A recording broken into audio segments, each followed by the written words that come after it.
Good morning friends. మేము చదువుకునేటువంటి రోజుల్లో మాకు కొన్ని ఇంపార్టెంట్ అయినటువంటి డేస్ ఉండేవి.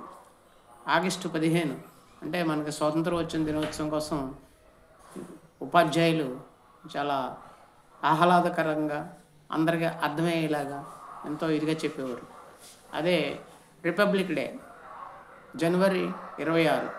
దీనికోసం మనకి బ్రిటిష్ వాళ్ళు మనల్ని పూర్తి స్వతంత్రం ఇచ్చినటువంటి ఆ రోజుగా వాళ్ళు వర్ణించి ఎంతో చక్కగా చెప్పేటువంటి విధానం ఉండేది.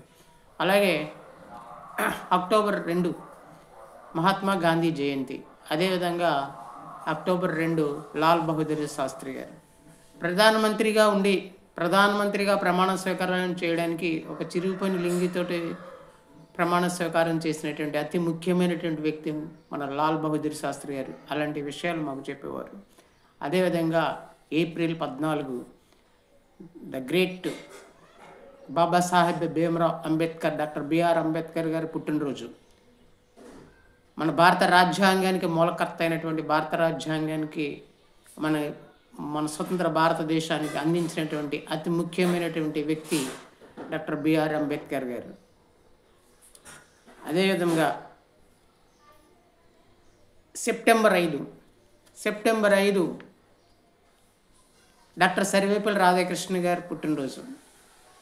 ఈయన యొక్క విశిష్టత ఏంటంటే ఆ కాలంలో ప్రపంచంలో ఉన్నటువంటి యూనివర్సిటీలన్నీ కూడా ఆయనకి డాక్టరేట్ ఇచ్చినటువంటి మహోన్నతమైన వ్యక్తి. ప్రపంచ దేశాలన్నీ కూడా ఆయనకి డాక్టరేట్ ఇచ్చాయి. అటువంటి మహోన్నతమైన వ్యక్తి సెప్టెంబర్ 5 డాక్టర్ సర్వేపల్లి రాధాకృష్ణ గారు birthday. November 15 Jawaharlal Nehru birthday.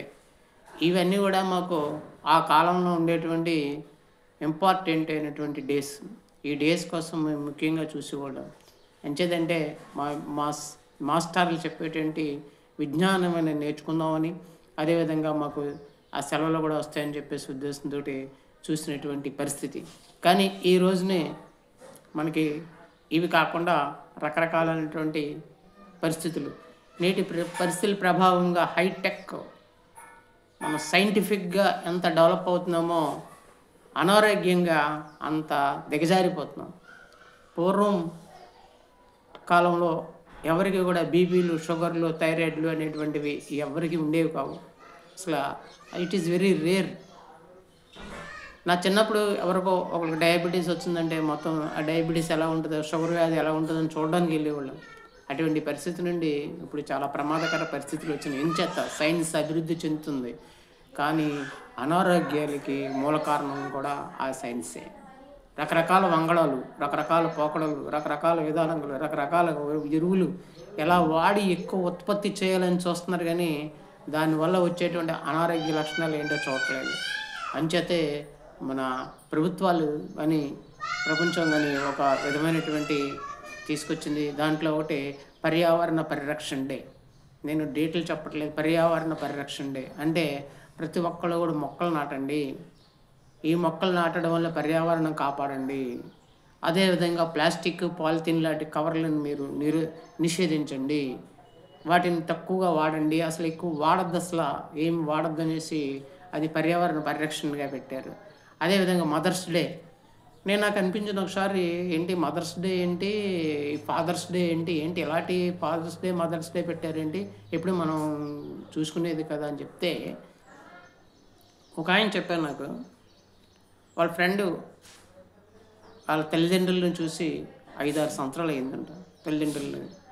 ఆ తల్లిదండ్రులను చూడకపోతే పిల్లలకి ఎలా ఉన్నా పిల్లలు తల్లి తండ్రి యొక్క మనసు ఎంతో విలవిల్లాడిపోతుంది.